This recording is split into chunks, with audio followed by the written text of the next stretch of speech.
Olá, pastor. Tudo bem, pastor Carlos?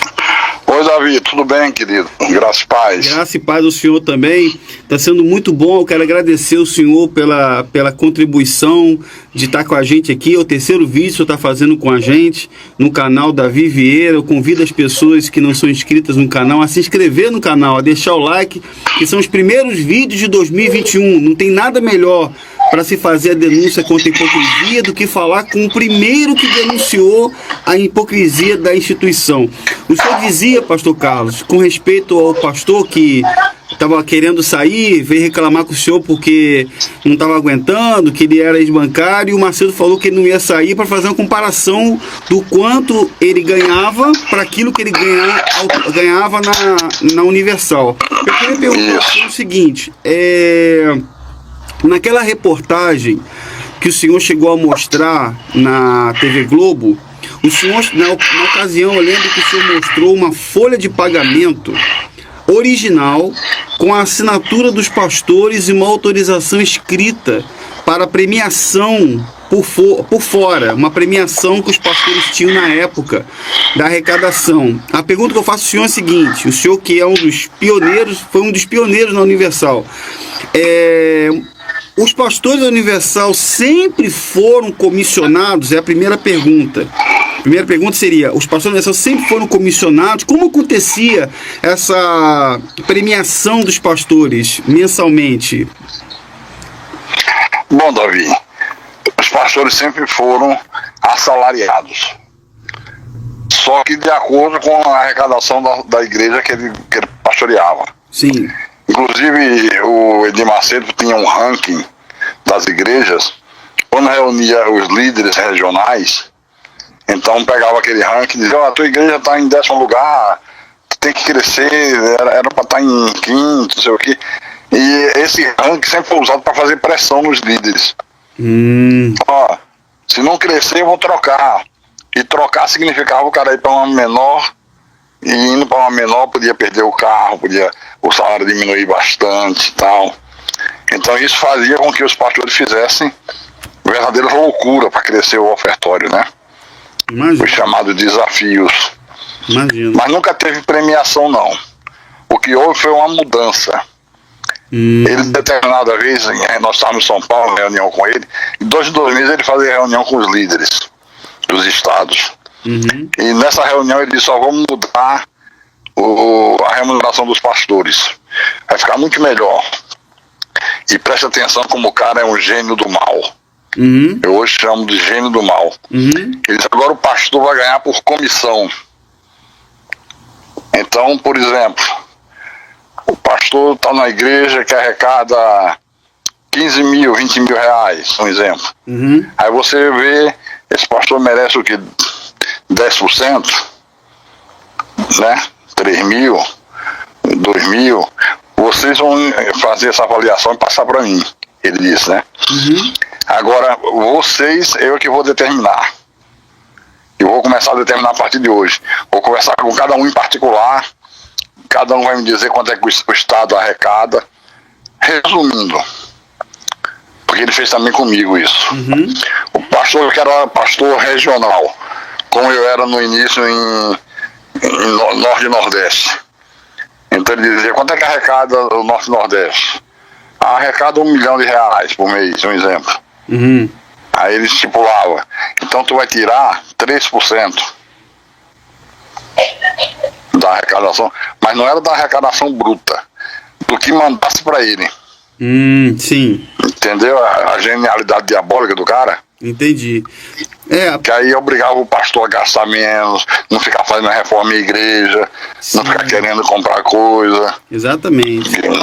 Que quanto menos gastasse, mais ganhava, né? Exatamente. É porque eu ia perguntar ao senhor também, aproveitando a oportunidade, não sei se o senhor vai se lembrar devido ao tempo, mas o senhor se lembra quanto correspondia o salário de um bispo ou regional da época do senhor? O senhor já falou que ele chegou a fazer esse cálculo individualmente com eles, mas o senhor se lembra mais ou menos como que era? Olha, Davi, era na faixa, de acordo com a região que o cara administrava, era na faixa de no mínimo 150 mil. 150 mil reais. R$ 1.000, isso. Mas isso aí é o líder de estado, o senhor diz? Líder de região. Líder de região, já 150 mil reais. Já 150 mil. E antes, quando não tinha comissão, quando era salário que ele estipulava, por exemplo, você tira 30, você tira 40, você tira 10, você tira 60, quando era assim, você tinha carro por conta da igreja, podia trocar de carro todo ano, cartão de crédito liberado, gasolina liberada, telefone liberado. Então também era uma coisa monstruosa, sabe? Quando ele fez isso, eu lembro que eu fui para Fortaleza depois da reunião, e aquilo mexendo comigo, eu digo, tá errado, isso é uma coisa muito podre, o cara vai trabalhar por comissão, tal, né? Aí eu não lembro os valores que eu calculei o meu, mas era um valor estratosférico, sabe? Aí no dia seguinte eu liguei pra ele e conversei com ele por telefone. Eu digo, bicho, eu tava calculando aqui, vendo aqui quanto é que a gente envia pra aí, por mês, pô, vai dar um valor estratosférico pra mim. Eu não preciso disso não. Ele disse, Carlinhos, faz o seguinte, você vive dá pra viver com 10 mil, 20 mil, então você usa só os 20 mil e manda a secretária anotar. Por exemplo, vamos supor que no mês você ia arrecadar 150 mil, mas você com 20 tá bom, você diz, anota aí 130 mil, você tem um saldo de 130 mil para receber, que aí vai juntando, amanhã você quer comprar uma casa na Europa, você já tem o dinheiro. Olha aí. Tal. E eu nunca fiz essa anotação. Eu tirava o que eu tirava normalmente, e nunca me preocupei em anotar quanto tinha de saldo, quanto não tinha de saldo. Mas quando eu tomei a decisão de sair, eu saí com a mão na frente e outra atrás. Em uma ocasião, a gente passando muito sufoco, ele tentou aliciar minha mulher para sair também e me deixar sozinho, que ele dizia que se ela fizesse isso, não ia faltar casa, não ia faltar carro, não ia faltar nada para ela. E que eu sozinho, eu não ia aguentar a briga, eu ia me render. Sabe? Aí minha esposa disse pra ele, bicho, só que nós estamos sem dinheiro. E o senhor lembra que o senhor mandou anotar? Ele nunca anotou, mas hoje se fosse anotar, que valor daria? Daria uma fortuna. Ele disse, Sandro, mas isso aí tá na igreja, saiu da igreja, acabou. E deixou a gente mesmo, põe água. É mesmo, é? Foi. Põe água mesmo. Eu tive que ser socorrido por pessoas amigas que iam no mercado, faziam compra. E o pior é que essas pessoas diziam, poxa, mas você não tem nada, você não tem uma casa própria. Eu digo, não acredito. Porque a imagem que você passa é que você é rico, né? Sim. O pessoal vê você num carrão, líder, aquela coisa pomposa, boa roupa, bom externo. Da ideia que você é um milionário. Mas não, milionário. Na época do senhor, os líderes, desculpa cortar o senhor, na época do senhor, os líderes de estado já andavam com segurança já ou não era o caso? Não. Andavam não. Na época não tinha isso não. Só havia um pouco de cuidado quando ele fazia Maracanã. Mas tinha todo um esquema de segurança para sair com as ofertas do Maracanã e para um lugar que só meia dúzia sabia, para poder contar o ofertório, né? Deixa eu... E era tanto... Oi. Sim, senhor. Se eu dizer, era tanto dinheiro que a gente fazia um parâmetro assim na época. Na época, o público de Maracanã, o Fla-Flu, o Flamengo e Vasco, tava 180 mil pessoas. Aí sempre do estádio anunciava o público e a renda. E quando fazia uma reunião no Maracanã, dava assim, tipo 5 vezes o valor de um clássico. É mesmo, é? É. Então, mais uma pergunta que eu vou fazer ao senhor. Na verdade, uma pergunta vai ligando a outra. O senhor está falando dos episódios dos eventos. Eu ia fazer uma outra pergunta para o senhor, entrar no famoso episódio do Da Odesse, para falar um pouco sobre ele também. Mas, já que o senhor citou a questão do Maracanã, em reportagem, inclusive passaram até alguns documentários que até tem disponível no YouTube, se a pessoa procurar, naquele primeiros Maracanãs que o Macedo fez, que inclusive teve até, se eu não me engano, teve até uma pessoa morta, parece, e tal, aqueles deixados de dinheiro. Isso. Então, aquilo ali, eu estava lá. Pois é isso que eu ia perguntar ao senhor. Eu ia perguntar ao senhor se o senhor estava lá, o senhor já respondeu que sim. E o Macedo hoje, a própria Universal alega que aquilo ali não era dinheiro, aquilo ali eram os pedidos misturados com dinheiro e tal. Mas os bastidores daquilo ali, depois que acabou a festa, o que aconteceu? Qual é o saldo daquela festa? Coisa que não foi divulgada pela mídia, que a mídia não teve acesso, nenhum repórter teve acesso. O que aconteceu depois da festa? Ou durante a festa, né? Que vou colocar assim a palavra, né? Não, o saldo é só o valor financeiro, que era estratosférico. Você dava 5 vezes a renda de um clássico naquela época no Maracanã. Eles saíram de lá, foram direto para onde, para contar os valores?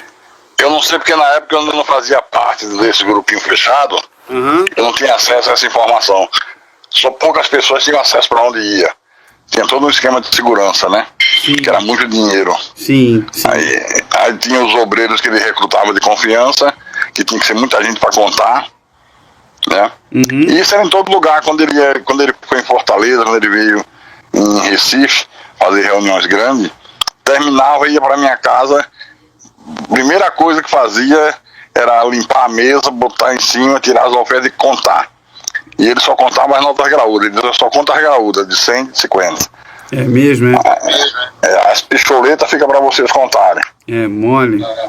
Deixa eu perguntar ao senhor pelo episódio lá falando um pouco do episódio do Da Odessa, que com certeza vai ter muita gente no Brasil inteiro, fora, interessada em querer saber um pouco sobre esse episódio aí, que ele reuniu o pessoal lá depois do futebol. Só tava lá. O senhor pode contar um pouco de como foi esse dia? Onde foi aquele jogo? O senhor se lembra? Aquilo ali foi em Salvador, na Bahia. Ah, foi na Bahia. Foi, a gente tava no hotel, fazendo reunião de líderes. E naquela época eu já tava desgostoso, sabe? Sim. Você sabe aquela sensação que dá de você casar com uma moça virgem? Sim. E você ama aquela mulher com todas as suas forças, todo o seu coração, e lá para tanto você descobre que ela era a maior vagabunda que tinha, e você não sabia? Entendo. Era o sentimento que eu tinha. Isso já começou a me corroer por dentro, sabe? Sim. Exatamente essa visão que Deus me deu. E eu sempre gostei de filmar. Eu sempre tinha uma câmera, onde eu ia, levava a minha câmera. Tanto que tem um vídeo que também foi publicado pela imprensa, lá em Nova York, quando termina uma reunião numa igreja pequena, tá todo mundo no fundo da igreja, não tinha mesa, não tinha nada ainda, contando a oferta no chão. Sim, eu lembro. Eu filmei. E quando eu filmei aquilo, o Gonçalo disse: bicho, o cara tá filmando, pode filmar isso? Esse pode, cara, não tem problema não. Olha só. Ele nunca desconfiou que eu pudesse um dia filmar pra usar. Mas e eu nunca filmei com essa intenção não. Esse de Salvador eu já filmei para arrecadar provas. A gente tava no hotel, a determinada hora fomos bater um futebol society. Acabou o futebol, sentamos ali na beira do campo e ele começou a falar, como sempre, arrecadação, incentivando a arrecadada, mandando os pastores dos estados dar exemplo. O que é que você está fazendo lá que está dando certo? Aí passava para os outros faziam também. E eu tô com a câmera gravando, todo mundo vendo. Sim, eu lembro que, se o senhor me permite, eu lembro que numa entrevista que ele deu recentemente, ele deu uma entrevista, não foi tão recente, mas ele deu uma entrevista pro Roberto Cabrini, que agora é funcionário da Record.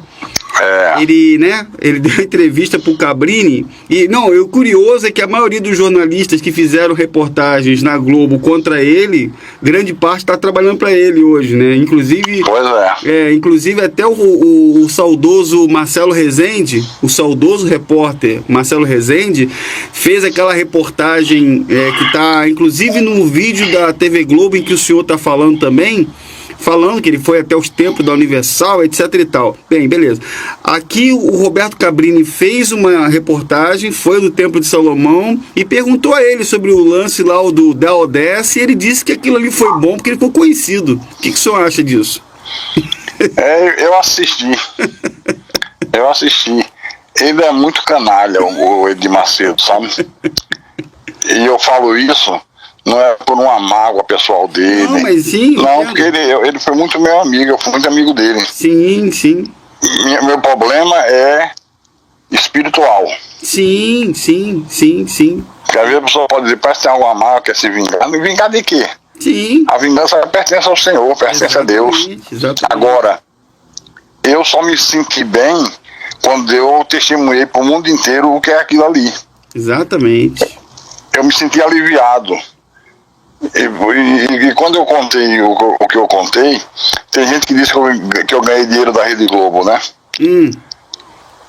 Eu não sei se teria ganho. Eu não sei se teria ganho, se houvesse possibilidade, se ela pagaria. Mas não teve essa história. A Rede Globo foi Deus que colocou ela no meu caminho, porque você sabe que é difícil, né? Sim, com certeza. Ter acesso à Globo. Mas foi quando eu saí, já tinha uns 3 anos que eu tinha saído. Aí um dia eu chego no meu trabalho, que eu tinha montado uma loja em Recife, eu e minha esposa. Eu cheguei para trabalhar e comprei a revista Isto É, e tava como sempre aquelas matérias que de vez em quando a imprensa faz contra eles, né? Só que na matéria dentro tinha um quadrinho que falava, e eles perguntavam ao advogado universal, e aquele pastor lá de Fortaleza que denunciou? Aí o advogado disse, aquilo ali deu nada não, tu é um mentiroso, só fez mentir, foi desmascarado. Aí eu peguei, na mesma hora o telefone, liguei para a revista em São Paulo. Aí me identifiquei, o cara disse, vou passar pro senhor, pro diretor que fez a matéria. Eu conversei com ele, aí eu digo, olha, eu tô muito chateado porque eu não fui ouvido. Ele disse, olha, nós tentamos ouvir o senhor, mas não encontramos o senhor. Ninguém dizia ao seu endereço. E realmente, na época eu estava fora da mídia, ninguém tinha conhecimento de onde eu morava, com quem morava, onde eu estava. Até aí tudo bem. Aí ele disse, mas por que o senhor está tão zangado? O que é que houve? O que é que o senhor denunciou? Que eu comecei a contar pro cara. Aí o cara disse, mas o senhor tem prova disso? Eu digo, tenho pronto, documentado. Ele disse, então vamos fazer o seguinte, me dê meia hora que eu vou lhe dar uma resposta. Tá bom. Não passou nem 10 minutos, o cara ligou, já dizendo, já estava com as passagens na mão para ir para Recife, para fazer uma entrevista comigo pela revista. E no outro dia ele chegou lá em Recife, foi fazer uma entrevista simples, passou uma semana e a matéria acabou sendo a matéria de capa da Isto É. Aí onde é que entra a Globo? Quando eu estava fazendo a entrevista, eu peguei umas fitas que eu tinha e mostrei pro cara, inclusive essa da ODS. Aí ele disse assim, pastor, isso aí é tudo que o Brasil gostaria de ter, de ver. Porque se fala muito, mas ninguém mostra nada. Por que você não procura a Globo? Eu digo, eu não tenho conhecimento de ninguém de Globo, não. Ele disse, eu também não tenho contato com eles, não, tal. Aí ficou por isso mesmo. Aí tinha um advogado em Recife, a doutora Roberta de Brelina, que eu tinha posto como advogada da Igreja Universal, e depois ela saiu. Ela ficou muito minha amiga e me deu muito apoio na época da minha saída. Então eu conversando com ela, digo, olha só, o pessoal falou isso. Aí ela disse, pastor Carlos, eu tenho uma amiga minha que é médica e ela é vizinha de Francisco José, que é o repórter daqui de Recife que fez a matéria. Sim. Muito premiado na imprensa, né? Aí ela disse, espera aí que eu vou ligar para ela. Daqui a pouco ela volta, pastor, já conversamos com ele, tá marcado amanhã 8 horas aqui na minha casa, traga a fita. Aí eu fui, 8 horas em ponto, Francisco José chegou. Aí conversou rapidamente, ele disse, olha pessoal, vamos ver o que vocês têm para me mostrar. Aí fomos passar, ela botou a fita, o cara, ele assistiu uns 5 minutos e disse, tá bom, pode desligar, tá, para mim é suficiente. Aí disse assim, olha, eu vim porque eu sou um repórter premiado que nunca deixou de conferir uma fonte. Qualquer coisa que querem me dizer, eu vou conferir se é verdade ou se é mentira. Porque senão eu não pego a verdade. Ela acaba fugindo de mim. E por isso eu sou premiado. Ele disse, eu vim aqui porque isso é um método de trabalho que eu tenho. Mas eu não fazia fé que tivesse nada que prestasse. Para mim era mais briguinha de pastor, mas estou escandalizado com o que eu estou vendo. Aí disse para mim, pastor Carlos, que hora o senhor vai estar disponível para a gente conversar? Eu digo, hoje à tarde eu tenho uma reunião na igreja, depois da reunião, lá para 5 horas eu estou disponível. Eu estava fazendo, na época minha igreja me chamava reunião, porque fazia o mesmo da Universal. Eu achava que a parte espiritual era certa. Hoje eu sei que não é. Sim. Aí quando eu estou terminando, ele entrou no templo, eu vi que entrou. Aí eu disse sim, fui atender no gabinete. Esse pastor, eu tive que conversar até com o Dr. Roberto Marinho. Ele disse, pra quê? Ele disse que amanhã tem um Globo Repórter, que é outro Globo Repórter do ano. E eu pedi a ele e ele aceitou eu fazer um Globo Repórter especial com o senhor. Eita! Para entrar no ar amanhã. Agora a gente vai ter que gravar a noite inteira, porque o pessoal já está voando do Rio para cá, porque os equipamentos aqui de Recife são muito velhos, né? E a gente tem que ser com os nossos equipamentos do Rio. Aí eu não gostei, sabe? Eu digo, não, mas peraí, meu irmão. Você não me consultou. Você não perguntou se eu estou disposto a fazer isso. Eu não sou empregado da Globo. Eu estou cansado. Como é que eu vou ficar uma noite inteira gravando? Você decidiu por mim, pastor, pelo amor de Deus, eu botei meu emprego em jogo, de problema seu, Francisco José. E eu não vou ficar gravando isso de madrugada, não. Eu vou para casa, que eu estou cansado. Você não me consultou. Se eu tivesse me consultado, eu tivesse concordado, tudo bem, mas não houve nada disso. Aí ele ficou, rapaz, e saiu, o cara saiu furioso. Mas aí, no outro dia, de manhã, ele foi lá na loja que nós tínhamos na época, né, Francisco José. Aí o pessoal disse, São Francisco já está aí, tem que mandar ele entrar. Aí ele entrou, pastor, primeiro quero pedir desculpa ao senhor, o senhor está coberto de razão, eu errei, eu devia ter consultado o senhor, fazer tudo de comum acordo, mas a culpa é minha. Então eu quero lhe pedir desculpa tal, e saber se a gente pode gravar. Eu digo, olha, poder pode, agora quanto tempo vocês vão dar? Porque para falar uma história dessa em 2 minutos eu não quero. Aí, ó, vamos discutir com o pessoal do telejornalismo. Aí discutiram, sei que era 12 minutos no Jornal Nacional, que acabou que foi quase 25. Esse foi o recorde do Jornal Nacional, de tempo uma matéria. Depois o Jornal Nacional da sexta, depois do sábado e domingo o Fantástico. Foi assim que a Rede Globo entrou. E para você ter ideia, quando eu conversei com o pessoal da Isto É, que ia fazer a Globo, eles disseram, poxa pastor, vai matar nosso furo, porque a revista sai domingo, eles vão começar quinta, ninguém vai querer mais saber, vai ter matéria requentada. E era verdade, como eles foram muito íntegros comigo também, aí eu conversei com o Francisco José, eu digo, Francisco José, a gente tem que ter um acordo aí, porque aí eu expliquei pra ele, né? Ele disse, não pastor, o senhor tá muito sério, o senhor tá muito ético, eu vou falar com o pessoal do Rio e falo com o senhor. Aí falou com o pessoal do Rio e disse assim, ó, pastor Carlos, eles disseram que tudo bem, mas eu conheço o pessoal, vou falar pro senhor aqui particular. Não confio porque eles vão botar no ar na quinta-feira mesmo. Ele disse que não botam, mas vão botar. Então a revista tem que dar um jeito. Ele só nunca comente isso, porque senão você me prejudica. Ele tá bom. Aí eu conversei com a revista antecipou o lançamento da revista nas bancas, para poder não ser prejudicada, sabe?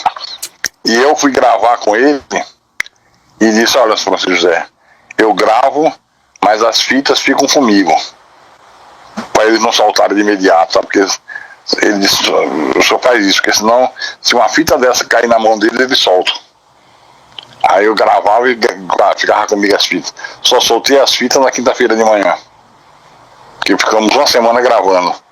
Então a Globo entrou assim, podia ter sido a Record, podia ter sido a Bandeirante, podia ter sido qualquer uma, entendeu?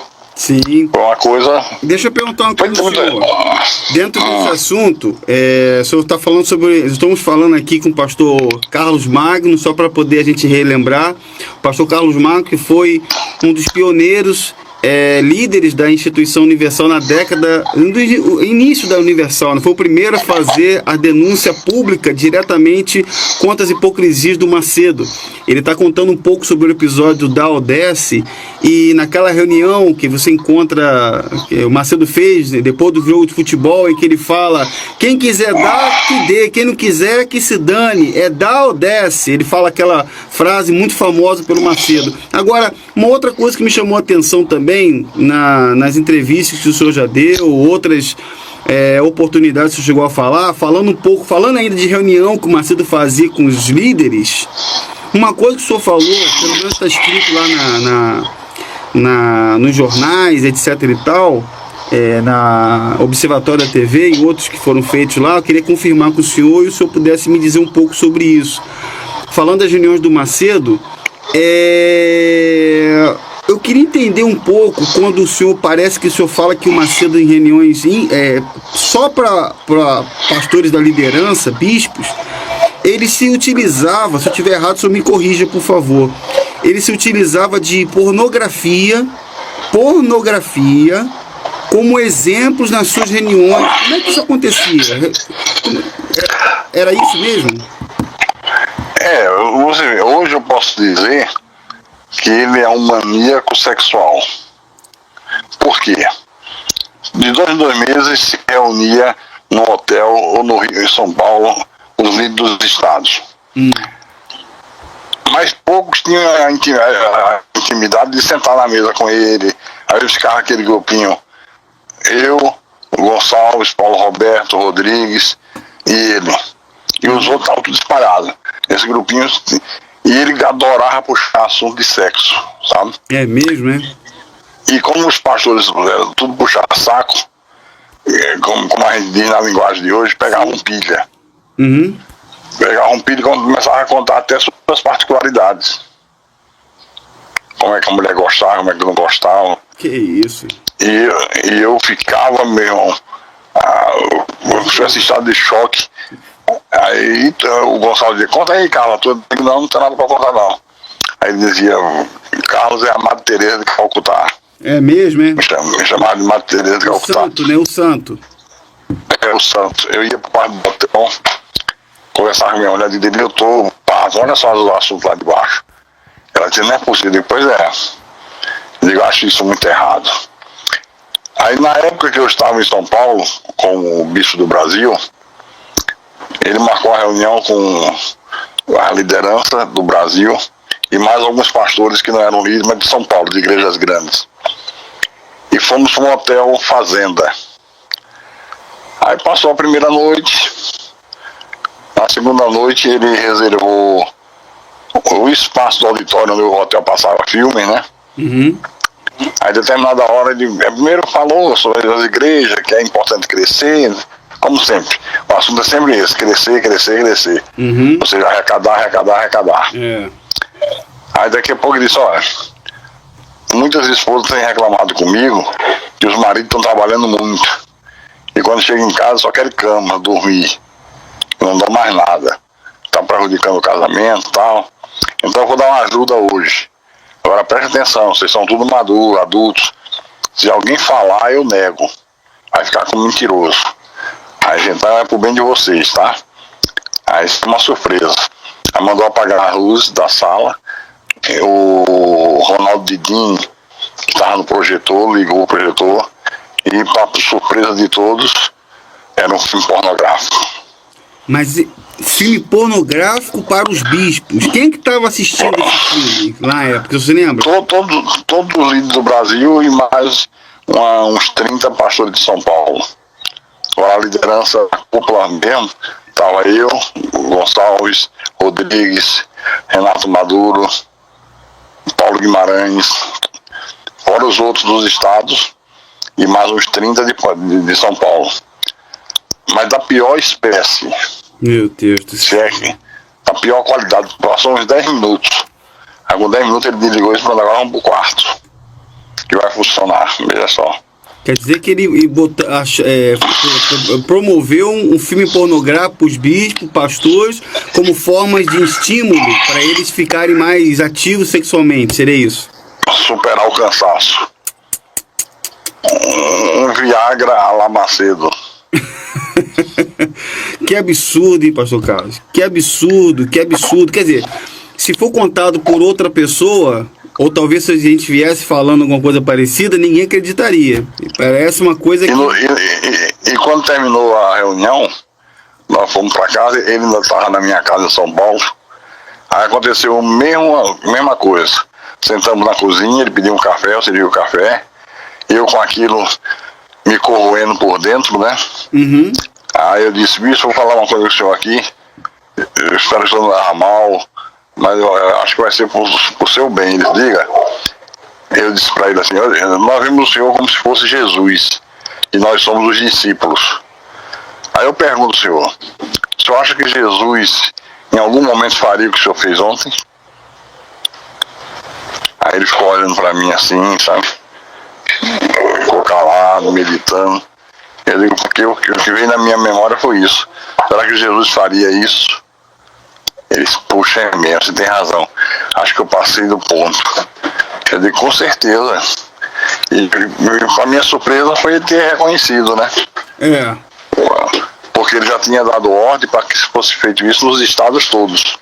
Porque praticamente pelos outros vídeos que a gente gravou aqui, anterior, a prática do engano e da mentira, tanto na questão dos milagres, como na questão da arrecadação, da forma como era feita a arrecadação, o líder fazia, repassava para os demais, que ia passando para os outros. E com certeza, daqui a pouco eu ia ter pastor em igreja botando para os obreiros, casal de obreiro ver.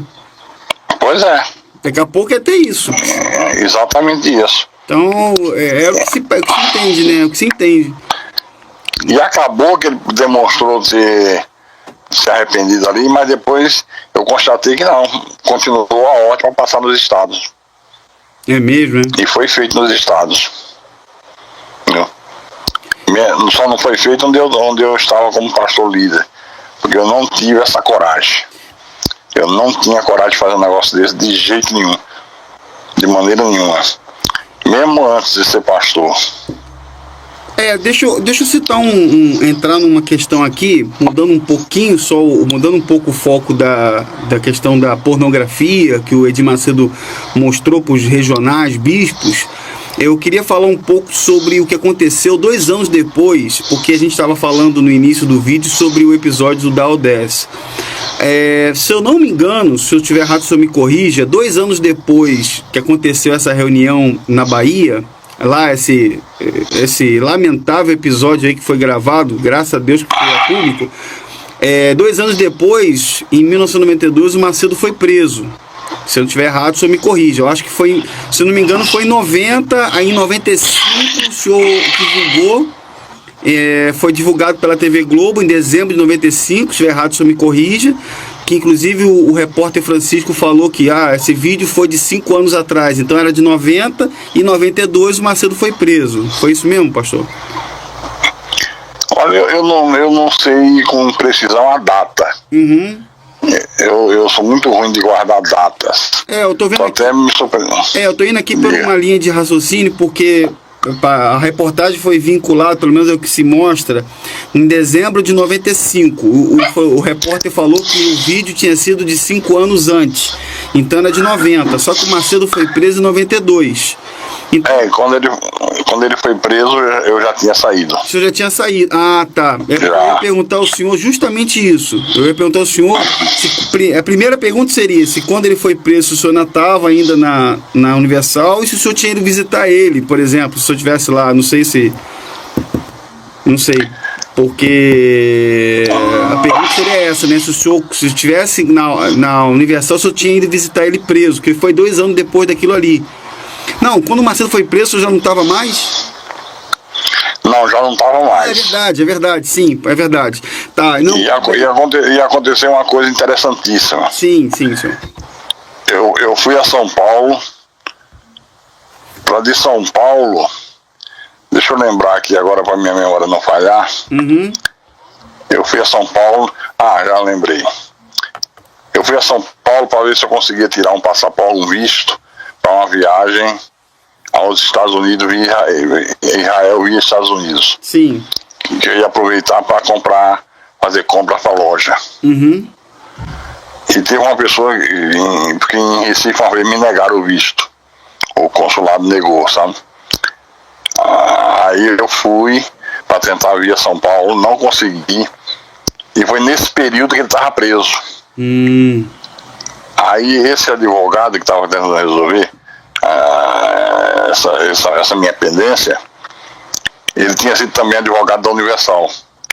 Aí ele perguntou se eu guardava mágoa. Eu digo, não, mágoa de jeito nenhum. Ele disse, por que você não faz uma visita a ele, já que ele está preso? Ele quis me testar, sabe? Sim. Eu digo, eu faria sem problema nenhum. Aí ele disse, doutor Trevisan, disse assim, pois nós estamos aqui a 50 metros da delegacia.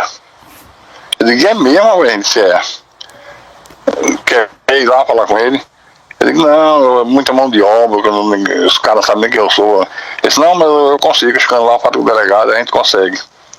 Eu digo, por mim, eu não tenho problema nenhum. Aí ele me levou.